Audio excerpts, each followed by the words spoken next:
பொறு. நீ விசுவாசியா கூட இருந்தா ஹார்ட்ல வைப்பேன். நீ வித்த காட்ட முடியாது நான் கோப்பனு கப்பேன். இவனாம் ஜெகதம் எருமிகளாங்கான சீரும் சிறப்பா முடியும் சம்பவ சீனு. நீ தகராறு கொடுத்தா பிள்ளைங்க அட்டாக் மோடு ஆனு. எவனும் மறைக்க முடியாதே. அதிர்றதா நெஞ்சு அதிரணுமாங்க. பதறதா உள்ள பதறணுண்டா. உதறதா காலு உதறணுமாங்க. வருவது அண்ணன் ஆண்டனிடா.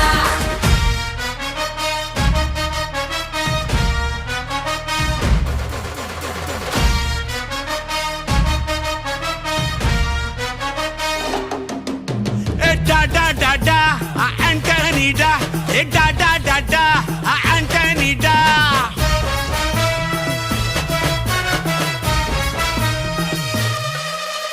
நீ தெளிவா இருந்தா தெரியும் ரூட்டே.